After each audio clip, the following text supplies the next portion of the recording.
Fala pessoal, tudo bem com vocês? Espero que sim. Hoje mais um tema do Estado Novo que nós vamos aprender, que é sobre a cultura no Estado Novo. Então eu espero que vocês desfrutem essa aula, já aproveita, curte o vídeo, se inscreva no canal e depois escreve um comentário para aquilo que você gostaria de ver em nosso canal, certo? Vamos nessa então, aulinha de História do Brasil?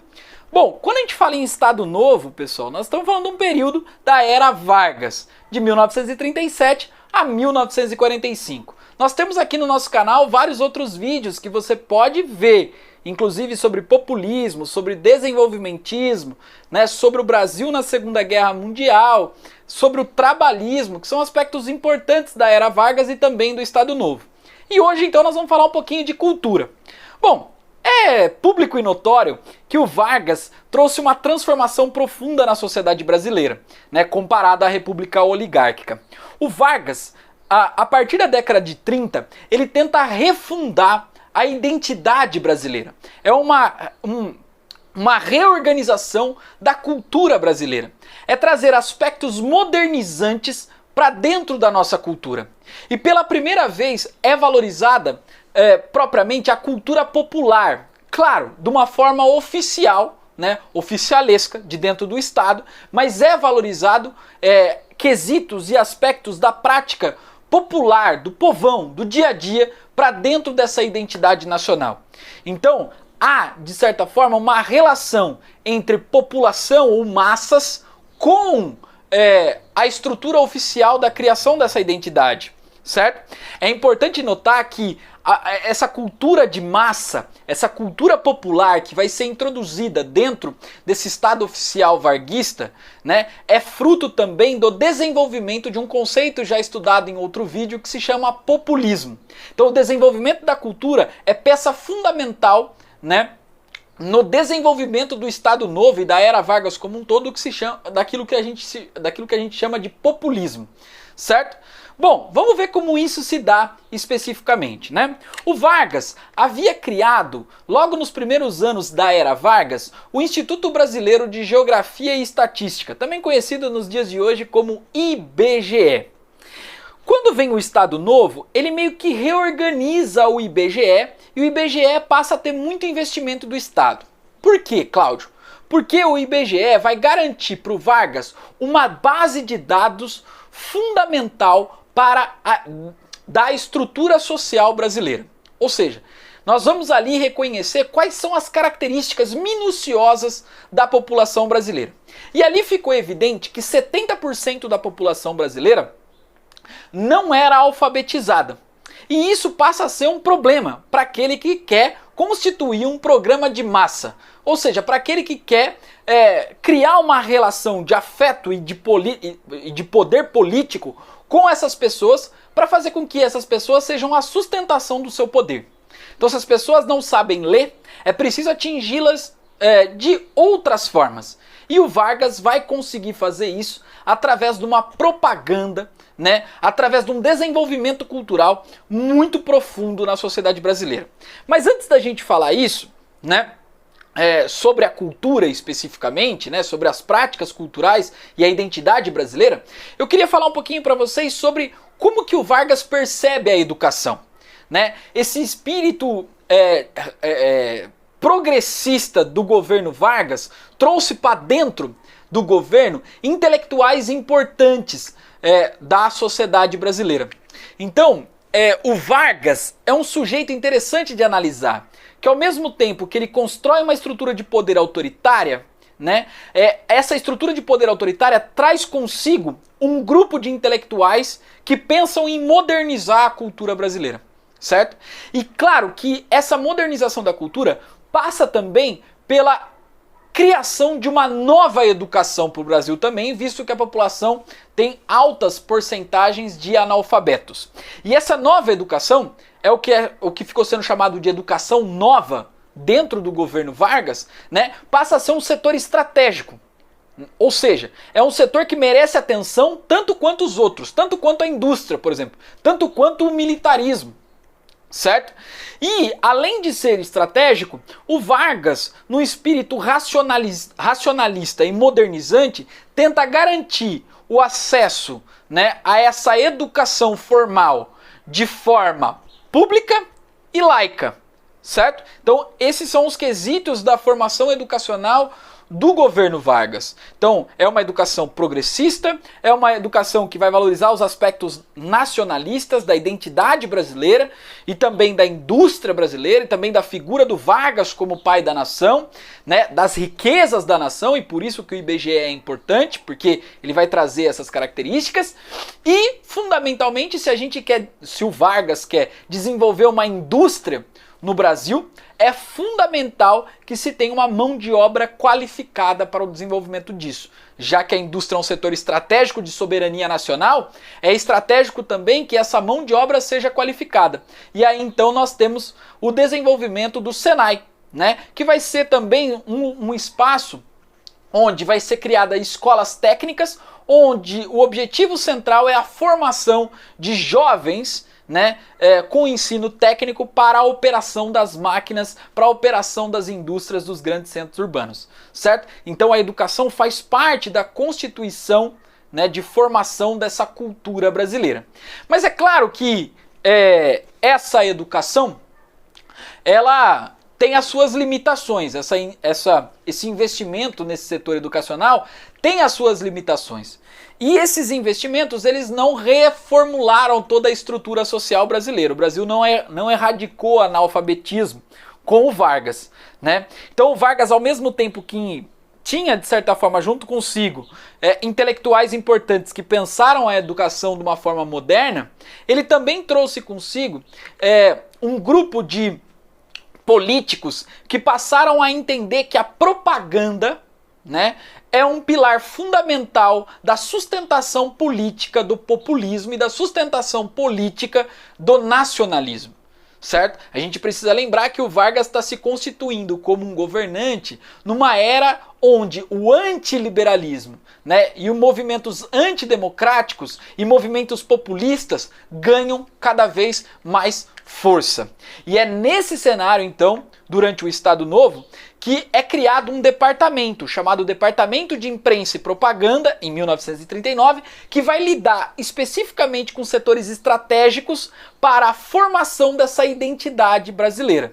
Aonde que esse departamento vai atuar? Ele vai atuar na propaganda, na radiofusão, que passa a ser, o rádio passa a ser um veículo de massa a partir da década de 30 e a partir do êxodo rural sendo intensificado, né, e do acesso a essas redes radiofônicas nos grandes centros urbanos, através da imprensa, através do cinema, através do teatro, né, e de outros serviços que possam auxiliar na formação dessa identidade, né? Então, qual é o objetivo? Seduzir esse espectador para a adesão ao projeto do Estado. E veja, é uma sedução, não é um convite para debater, né? Não é um convite para mostrar a cultura que esse indivíduo tem e que pode formar a identidade nacional. Ou seja, o DIP, o Departamento de Imprensa e Propaganda, é na verdade um departamento onde vai ser criado um objetivo, uma identidade central, e a partir dessa identidade central vai ser difundido aquilo que vai valorizar os aspectos do governo Vargas e aquilo que vai sustentar o governo Vargas e aquilo que vai sustentar o próprio Estado. Tá? Para você ter ideia, é criada a Rádio Nacional a partir de uma estatização que o Vargas faz de uma rádio privada, e essa Rádio Nacional ela vai ter cerca de 13 maestros e 700 artistas contratados, certo? E assim, numa construção musical totalmente nova, né? Num branqueamento do samba, numa oficialização do carnaval, né? Vai ser criado um gênero musical no Brasil chamado samba exaltação, que mostra as qualidades do Brasil, e aqueles sambas que mostravam, por exemplo, o malandro carioca, o jeitinho brasileiro, ou então aspectos que não fazia parte da cultura do trabalho, por exemplo, que está muito presente na música brasileira, vai ser, de certa forma, censurado pelo DIP, ou censurado ou afastado, né, ou jogado para a periferia essa prática cultural. Então, ao mesmo tempo que o Getúlio traz aspectos populares para dentro da constituição da identidade brasileira, esses aspectos populares não são na sua integridade, na sua totalidade. Seria algo selecionado minuciosamente para aquilo que pudesse beneficiar a política populista e trabalhista do próprio Vargas, tá? Com isso, obviamente, ele consegue reorganizar a identidade brasileira, visto que a identidade brasileira passou por alguns processos, como no segundo reinado, com Dom Pedro II, como um processo da política de contrastes da Belle Époque brasileira na Primeira República, e agora com aspectos modernos durante o período Vargas. Uma produção de filmes muito intensas, né? Nós vamos ter aí cerca de acho que 50 filmes mais ou menos produzidos no Brasil, em um período em que o cinema ainda está engatinhando, sobretudo no Brasil. As radionovelas então fazendo verdadeiro sucesso, porque o rádio começa a se popularizar, e a gente não pode esquecer que esse veículo de comunicação de massa passa a ser não só um instrumento, de certa forma, de alienação popular, mas também é um instrumento político, né, onde o Vargas passa a comunicar às pessoas das suas ações e passa a construir a sua imagem como o pai da nação, né? E aí vem então aquilo que a gente conhece como a Hora do Brasil ou a Voz do Brasil, que é no período entre as 7 da noite e as 8 da noite, né, onde faz uma narrativa daquilo que passou politicamente no Brasil.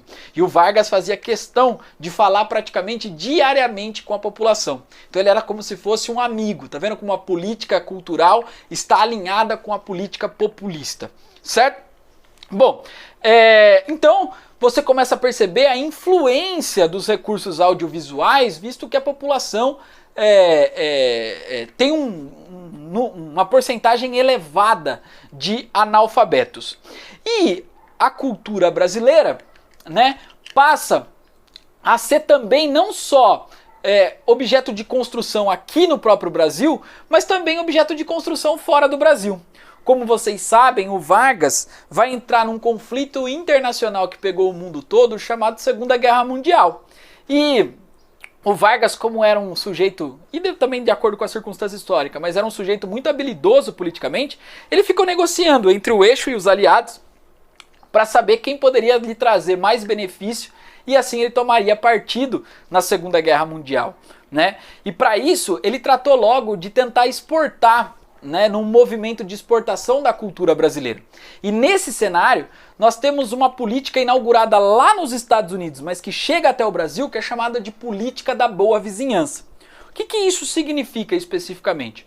Os Estados Unidos, agora com a sua indústria cultural a pleno vapor, em pleno desenvolvimento, dá pra gente falar da indústria cultural norte-americana se desenvolvendo de uma forma capitalista a partir da década de 30 e da década de 40, tenta promover produtos culturais que poderiam ser vendidos no Brasil, que poderiam ser vendidos na Argentina, e que ampliasse essa venda, né, daquele estilo americano de vida para outros lugares longe das fronteiras dos Estados Unidos.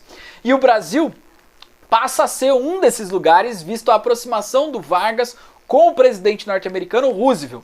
E aí, uma das grandes indústrias culturais norte-americanas acaba criando um produto cultural que tem vínculo com o Brasil, principalmente para tentar costurar essa identidade e vender o seu produto para os brasileiros. E essa indústria cultural se chama Walt Disney, né?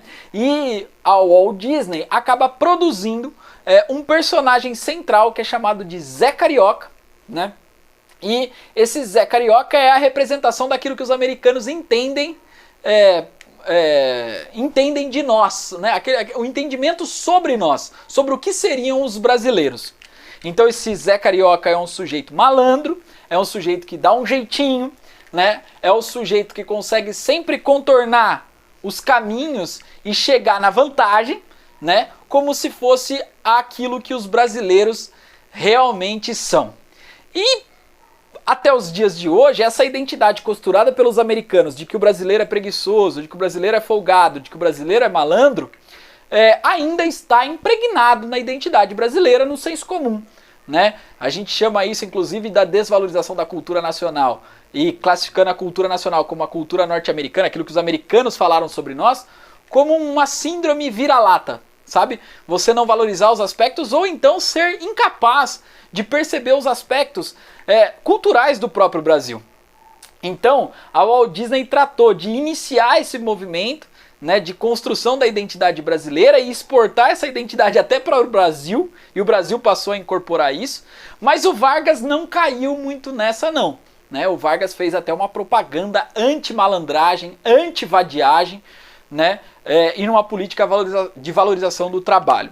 Já o Brasil exportou para os Estados Unidos um produto cultural muito importante, que também criou um estereótipo sobre o Brasil, que é a Carmen Miranda, que foi uma cantora muito importante da história musical brasileira e que se apresentava, como vocês podem ver aqui, ela está bem pequenininha, mas vocês podem pesquisar aí e vocês vão encontrar as fotos, as imagens dela, né? Ela se representava como uma baiana tropical, ou seja, ela se vestia com longos vestidos, muitas vezes brancos, né? E uma cesta de frutas na cabeça. E a pergunta que fica é, você já viu por aí brasileiros andando com cestas de frutas na cabeça?